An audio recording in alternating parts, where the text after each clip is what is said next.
maybe let's just demystify a couple things that you just said, and I'm glad you just went right there. Can Christian wives have a sex life that sizzles? Is this even a God thing for us as followers of Jesus?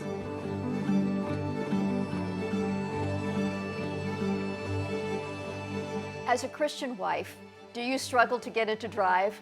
I'm Dr. Carol. Thanks for joining me on this program today. We're talking about that today. We're going there. And yes, we're talking about sex for Christian wives in particular.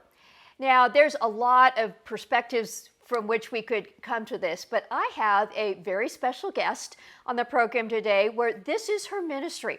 Dr. Jennifer Degler is a psychologist, life coach, author, speaker, wife, and mom.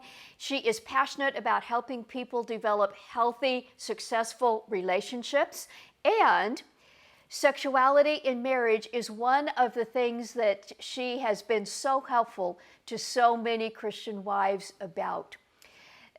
This is a perspective that may kind of stretch your thinking about sex in marriage, what it can be like as a wife to pursue pleasure, experience pleasure, what does it take to get there? And we're going to get quite specific about some things that can help you as a Christian wife fan the flame and get there. Now, as we were recording this, there was a thunderstorm going on, and you may just occasionally hear a little bit of thunder in the back of the audio. And as Dr. Jennifer and I were talking off camera, it's kind of cool that, you know, thunder, lightning, and we're talking about sex and marriage, kind of a perfect setting. So without waiting any longer, Dr. Jennifer Degler. Well, Dr. Jennifer Degler, I am so thrilled that you have joined us on the program today. First of all, just welcome and thank you. Well, thank you for having me. I'm excited to get to talk about my favorite topic with you. And that is a topic that, well, sometimes people wonder, is it okay for Christian women to talk about this? But I love it that you do, and that you go there, and that you help Christian wives address this. So just to start out, how did Dr. Jennifer Degler get involved in this sexual arena from a Christian perspective? That's a great question. And I don't know anybody who speaks on sex that when they were at sixth grade career day Right. decided, I'm going to be a sex speaker when I grow up. Yep. It really tends to come out of your own pain. I think Yes. God brings purpose out of our pain. He brings a message out of your mess. And so I found myself as a young wife and mom wondered, where did my libido go? You know, I was so interested in sex before I got married. Yeah. And then what happened to that? And so just wanting to find out more about that and being asked to speak on that as a psychologist to a group, a MOPS group of moms, mothers of preschoolers, and me telling them, no, I don't speak on that, and them insisting that I should. And so I thought, well, I'm going to get my questions answered then. And that was 20, almost 25 years ago. And out of that has grown just many opportunities across the country to speak on sex and to have a ministry around, you know, helping Christian wives make their sex lives sizzle. Yeah. Maybe let's just demystify a couple things that you just said, and I'm glad you just went right there. Can Christian wives have a sex life that sizzles? Is this even a God thing for us as followers of Jesus? Oh, absolutely. If you have read the Song of Songs in some Bibles, it's called the Song of Solomon. Yep. That is a very erotic book of poetry. And just seeing God would not have chosen to put this book in the Bible if he didn't believe that there should be passionate intimacy between a husband and a wife. There's not a book in the Bible all about money. There's not a book in the Bible all about parenting. Yeah. But there is a book in the Bible that is all about dating, marriage, and sex. And so I take that as that God invented sex and he's a big fan. Yeah. Some of the questions that I hear from people who write to me or call me or talk to me, this tends to be right at the top of the list. And I'd like to just maybe unpack some scenarios that I hear from Christian wives who may be Mhm. struggling in this. But to put this in perspective, um, something that I believe, and I just want your reflection on this, that sex can be made either too important or not enough important. It is not the only thing about marriage, and it can be overinflated in importance, but then it can be just relegated to, oh, that's a man thing, or God doesn't really care, or just kind of put to the side. And neither is really healthy. How do you see that? Yes, I'm reminded of this old joke that sex is kind of like money in marriage. It's not a big deal until you don't have any. And so, for couples that their sexual desire levels are fairly consistent with one another, they both came into marriage and they had a healthy relationship with their own sexuality, Yeah. then they may have been pretty fairly smooth sailing for them. But for many of us, as a matter of fact, for most of us, we're all sexually broken in one way or another. Yes. And so we come into marriage and we have some healing to do. Even if we were virgins when we got married, Yes. there we still have been discipled, unfortunately, by our culture about what sex is. And so we have some ideas to unlearn. And we have some biblical ideas about sex that we need to learn. And we need to learn about our own bodies and about our spouse's body. And I find that it's a lifelong learning process because your body keeps changing and your situation keeps changing. I just turned 57. So now I'm thinking about and dealing with menopause. Yes. Um, and so all of that was not when I first got into this ministry 25 years ago, menopause was way off in the future. Mm-hmm. Mm-hmm. So, so realizing we don't just learn one time about sex and that's enough. We're going to have to keep learning about it because we keep changing and our bodies keep changing and our relationship keeps Yes. evolving. Yes. I love how you talked about we need to keep learning. I was in my 40s when God brought my loving husband into my life. I had never been married previously. And I'm an OBGYN physician by profession. I talk to women and I deal with those body parts all the time. When God brought my husband into my life, I had started my theological training. So I had studied what God said about these things. But coming together with my husband in marriage, there were things I had to learn. Not Mhm. so much facts in my brain, but entering into that experience of one flesh and just learning that. Looking back, there were absolutely things I didn't know. And it was a process for me, especially in those first few months of marriage. And I am grateful that I was able to go through that. But if I, as an OBGYN ministry professional, have those things to learn, everybody does. Exactly. And we can know the basic nuts and bolts Yep. of, okay, a penis goes in a vagina, Right. and we can know the nuts and bolts of that, but everyone's body is different. Yes. And so part of this, and you as a couple, you create your own sex. Every couple creates for themselves for the first time. This is what sex is like because those two people, those two bodies, those two spirits are Yes. coming together. Those two hearts, and so to just learning about yourself. The birds. If you're lucky, when you were little, you got to talk on the birds and the bees. I find most people, their parents never talked to them at all about sex. Or if they did, it was one conversation and it was just the nuts and the bolts, and Yeah. that was it. And there was never actually a continuing conversation about sexuality as a whole. And so I hope that that will be something that, that for those that are still raising kids or grandkids, Yes. that they will make as part of their, because as you're teaching someone else, it's helping you as well get more comfortable with sexuality. Mm. God did create us as sexual beings. And you mentioned discipleship too. Uh, we're all discipled in some way, sadly, too Right. much by culture and going to, who God is and how he made us and what his word says and so on is really the way to go. To those Christian wives who I hear from, who have had troubles, I would just love to hear, Dr. Jennifer, how you would respond to these. One scenario that I hear not infrequently is a young Christian woman who gets married. She's fairly young, and she has heard all her growing up, don't do sex, and save it for marriage. And then when she does get married and has a ring on her finger and the I do and the wedding vows, it's hard for her to go from no to yes. That kind of does a number on her brain. Talk about that for a minute.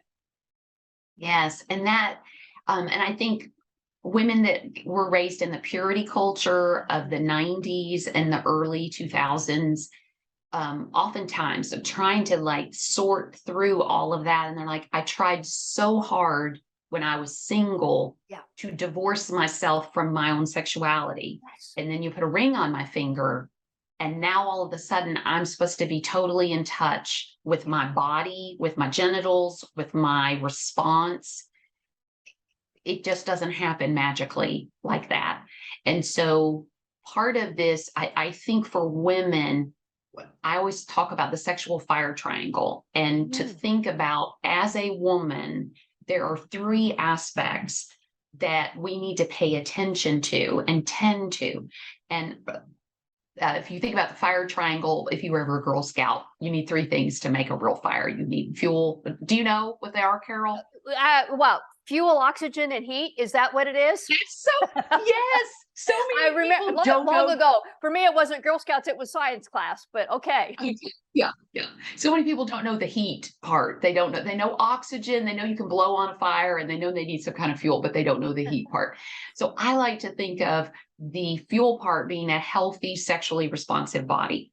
And a lot of the work that I do in my ministry is helping women understand their body and their genitals and how they function, and how to have a healthy relationship with your body. Then there's the heat part, which I consider an emotional connection between a husband and a wife. But what you're just kind of mentioning as well is the oxygen part, which is healthy biblical attitudes towards sex, because your attitudes literally affect how well your body is going to respond sexually, if you will even allow it to respond sexually. If your body thinks something is wrong, then why would it allow it to happen? And so if you've been thinking sex is wrong, sex is bad, me feeling sexy is bad, me feeling sexual arousal is bad, then there's a lot of work that needs to be done. So this may be something where you do this with a therapist and work through some things. It might be with a group of women. You do a Bible study like Dr. Julie Slattery's Passion Pursuit, so that you're understanding, oh, this is what the Bible has to say about sex, and unlearning some things and then learning the truths.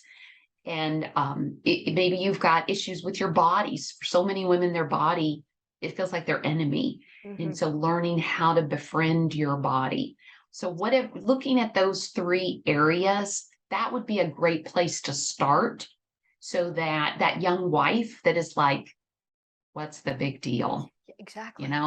People really built this thing up. Yeah. I waited a long time for this, and I'm thinking this is no big deal. Right. Then to really look at those three components, and to access the resources that are available for them, whether that's building intimacy in marriage, whether that's dealing with maybe something going on physically with them, or the attitudes. Yeah. That makes me think of something I would hear from women when I was practicing OBGYN. And among the things I would deal with was women who were having painful intercourse. And you mentioned a lot of the work you do is helping women learn about their bodies. And if a woman feels physical pain, and if that gets tied with sex in her brain, that's going to be hard to untangle. Why would she want to go for something that is physically painful? So how do you help women deal with that? Well, first of all, to tell them you need to stop doing whatever is hurting. because your body will learn to armor up even at the thought of sex. Yes. Even if your husband is reaching out just to affectionately stroke your hair or hold your hand, and your body's already armoring up, anticipating this might lead to sex, and that's going to be painful. Yep. And so many women they just are gritting their teeth and burying it. So definitely find a different sexual activity that isn't painful, or if all sexual activity is painful, go to your doctor. If your doctor isn't versed in that area, then ask them for a referral. You may have to drive somewhere. You may have to, if you live in a smaller area, smaller part of the country, small town, you might have to drive somewhere. You might be able to do a Zoom consult with a physician to help figure out what is causing this pain. Yeah. But don't just think, well, that's just how it's going to be for me. Because it will, over time, it will totally kill your drive. Yeah. Thank you for acknowledging that. And I just want to say, again, from the medical part of me, not all OBGYN physicians are trained well in this. I happen to have extra training as a reproductive endocrinologist, and that was an extra part of my training, but it is not something every OBGYN is trained in. So I want to say the same. If you're not getting the kind of response locally that you need, ask for a referral, keep pursuing it. It's worth that. It's definitely Absolutely. Yeah. Thank you. And I think just because most women already have an OBGYN, and they're like, well, I'll just ask them because they deal with down there. Right. But, they are obstetrics and gynecology, which isn't the same thing as sexuality and sexual functioning and sexual pain. But that's a great place to start if you're willing to have that conversation. And it can be awkward. I encourage you, write it on a piece of paper if you need to, like have a little sticky note. These are the things I want to talk to my doctor about. And then when you get in there and you're nervous, because it is, you don't have clothes on, you got that gown on, you got that paper, you have your little note card to just remind you, I'm going to ask about these things. And your doctor will not be shocked, will they, Dr. Carol? No, they won't. That's great. That's awesome. Yeah.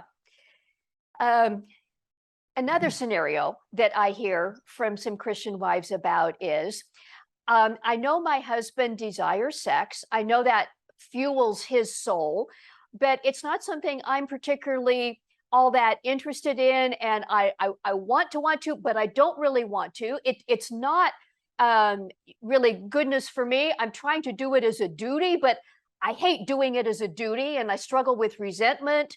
How would you help a wife who is in that scenario? Well, I love that question. That's a huge part of what I address in an event I do for women called Fan the Flame, a wife's guide to igniting sexual intimacy in marriage. And what we do that live as an event. It's available as a download, video download. It's available as a DVD. But that's such a common experience for women. And we know from research about 6 to 30 months after a woman gets married, she will often feel her desire transition from more of that assertive, ooh, baby, I feel like having sex kind of desire, which we would call being in drive sexually, to a receptive type of desire. Well, where she really is not hardly thinking about sex at all. Yeah. And if she's asked to have sex, she might be receptive, like, yeah, we could watch Netflix, we could, take a walk, or we could have sex. And I kind of feel the same about all three of them. But oftentimes, once she's actually engaged in sexual activity, then her body finally catches up. And then when her body's beginning to respond, then she remembers, oh, that's right. Yeah. Do you like sex?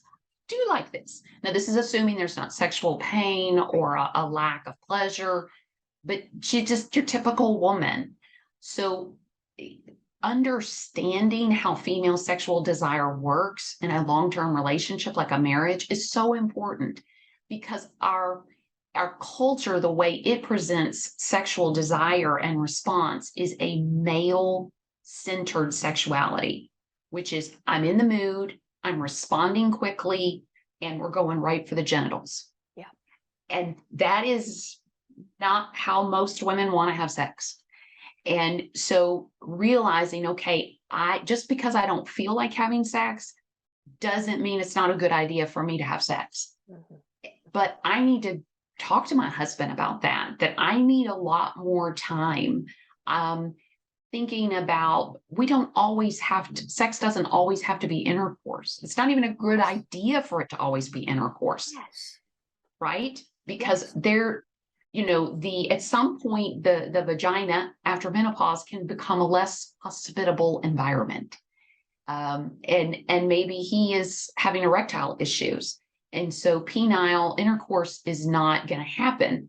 But if they already have this, part of their married sex life is a lot of different kinds of activities. So maybe they do manual stimulation, maybe they do oral stimulation, maybe sometimes they just do erotic things like take a bath together or shower together, massage, that sort of thing.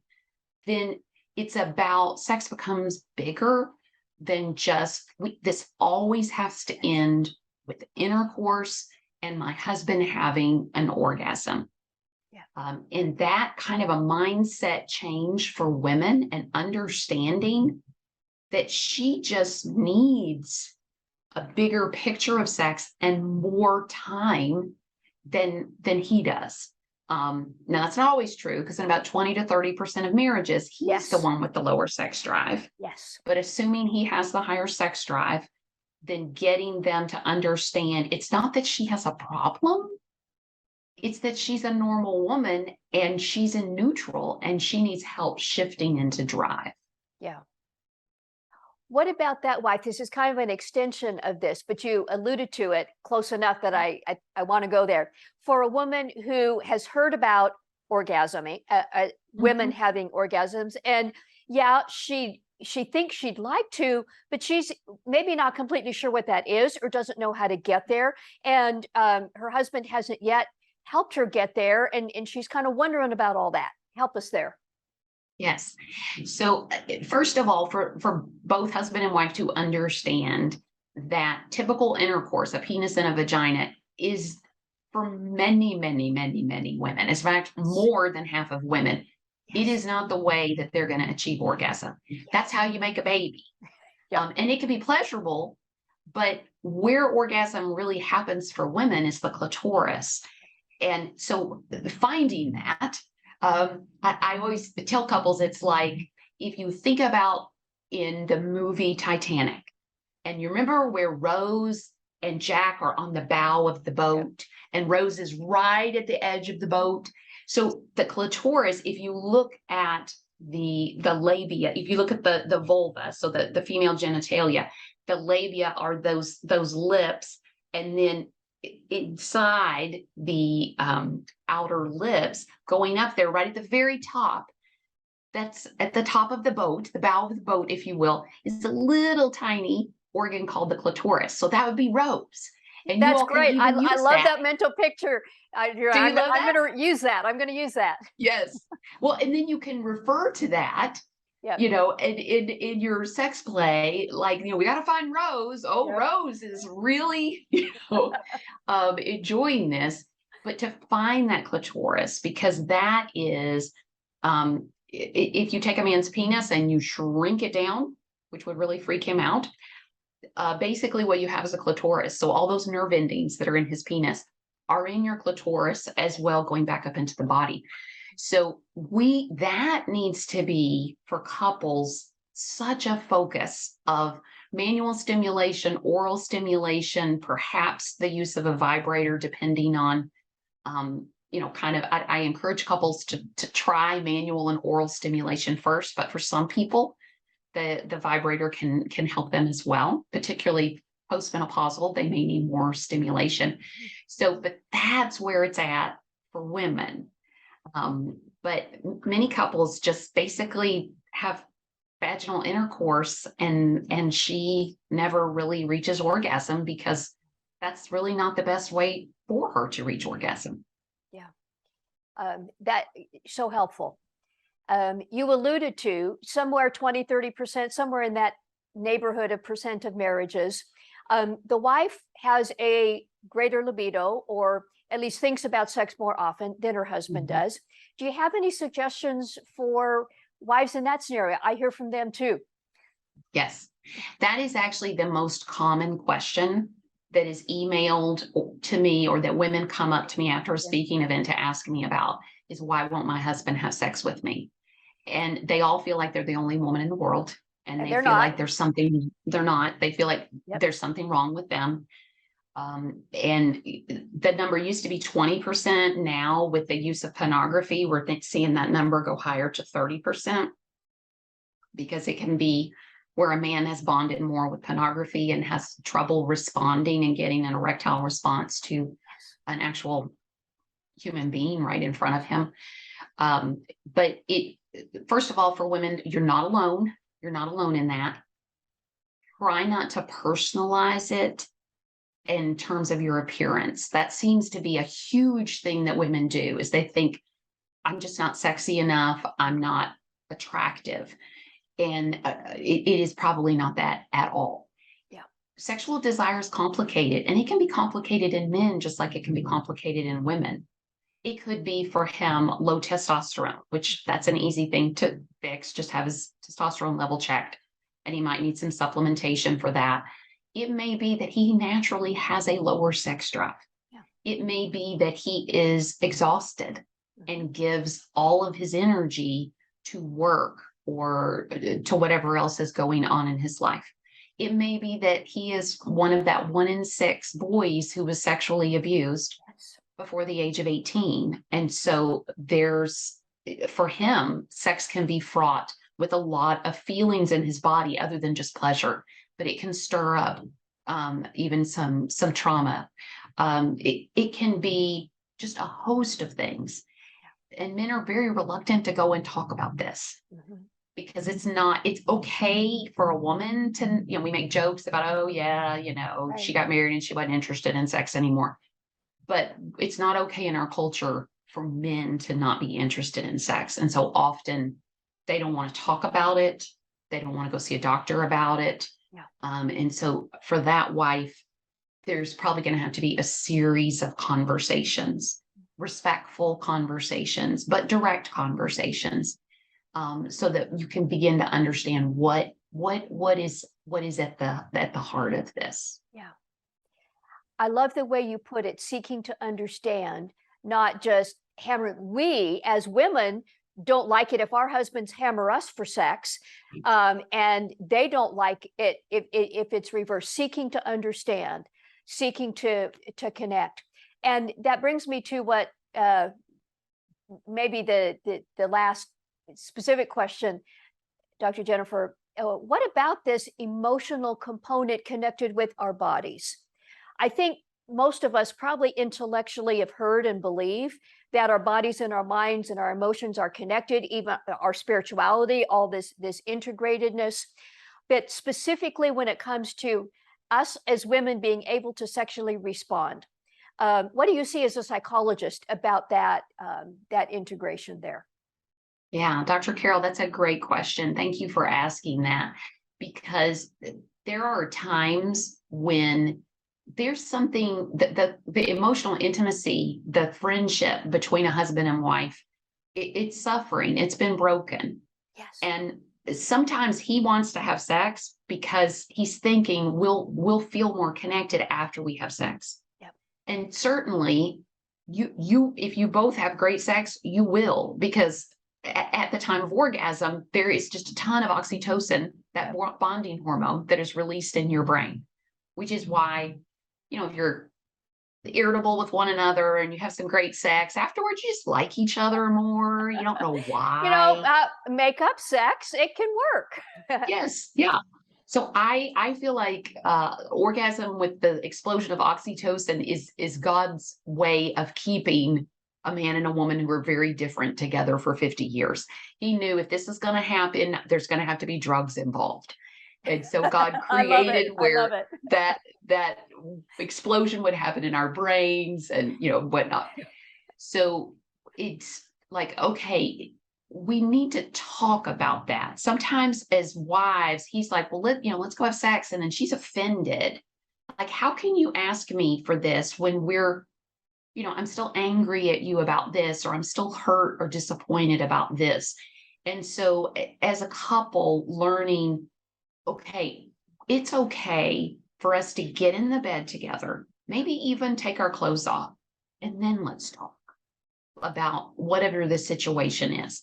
If it's so delicate, you feel like we can't do that in the bed together, maybe we need to sit at the kitchen table. Or men do really well, if you're talking about difficult topics, if you walk side by side, because you don't have to have it can be intimidating, guys, like eye to eye contact Yep. while they're talking about vulnerable things. Women love that. We usually love that eye to eye contact with one another.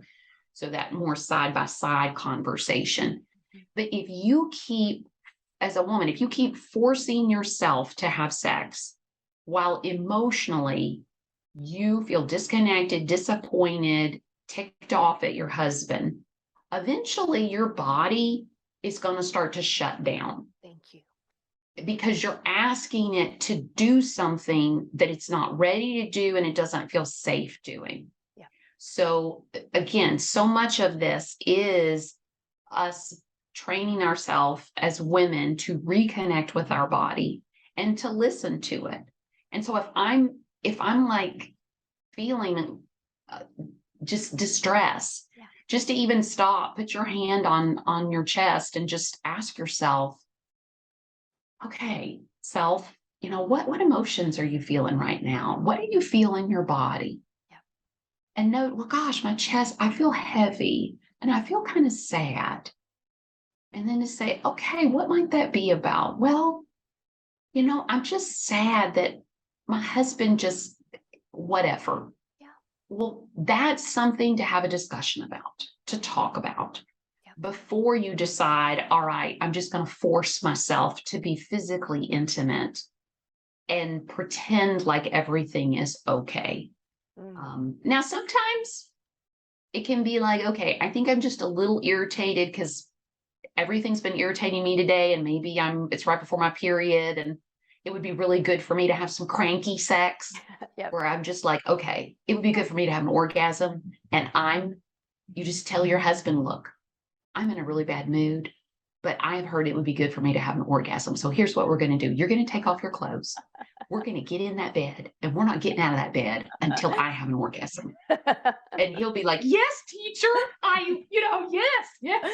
Yeah. So again, as a woman realizing, we can have sex for a lot of different reasons, with our body being a lot of different places, but we do need to be listening to that body and responding to that, rather than always just pushing our emotions away, pushing our body sensations away, and saying, this is something I have to do. It's my duty.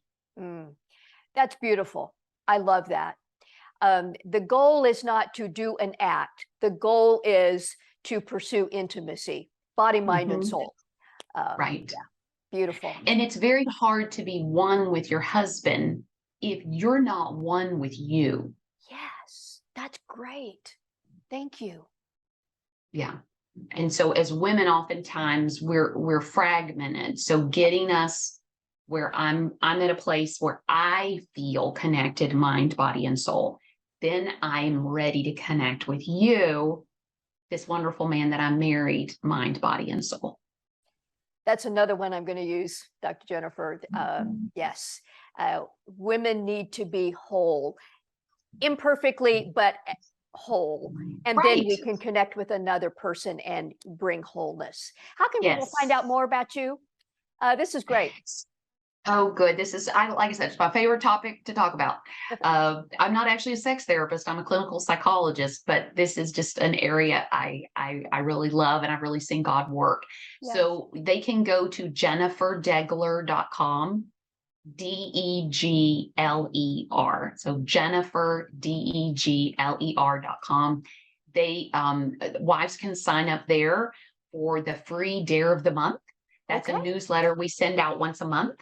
And we will email you a dare to help you initiate a creative sexual encounter with your husband. It's nothing nasty. You might like nasty, but we don't do nasty. It's just something cute, but it helps us as wives shift out of neutral and into drive, and primes our pump so that our body is ready to receive pleasure. Mm. Well, we will have those links in the show notes and under this video. Um, Dr. Jennifer Degler, this has been a delight. Blessings to you. You and I will have to stay in touch. And thank you Yes. for giving so much and helping us Christian wives go into drive. Thank you. Thank you, Carol. Do check out Dr. Jennifer's material. Make sure to check the links under this video and sign up for her Dare of the Month. Clean, Christian, but fun, and helps you get into drive. This is also a topic that we address very directly in our new resource from Dr. Carol Ministries, Fully Alive Marriage, an online course, 10 videos. Sex and marriage is, we take up 2 of the 5 sessions talking about this. And we talk about some of the challenges that husbands and wives face in this area and give you, more practical tools to get there. So I would really encourage you to check this out, fullyalivemarriage.com. We are, if you're watching this when we first are putting it out, we are just starting this course, and we're in the middle of some video sessions where I meet with you live on Zoom, unpacking some of this material. One of the things we have built into this course is prayer. When we were getting ready for this material, to produce this material, I was talking with a young millennial Christian wife who was facing some struggles in her marriage. And she had been looking for some material that included prayer support for her, and prayer insight about how that applies to troubled marriage and so on. And that was a trigger that helped us include that in this course. Not only do you get the video teachings, you get worksheets to do individually and worksheets to do together with your spouse. If God willing, both of you are doing it together. You don't have to, but that's ideal. But you also get prayer support. And at fullyalivemarriage.com, you can find out more about that. I know that this will help you overcome the challenges in your marriage, learn to love well, and build a marriage that remains fully alive.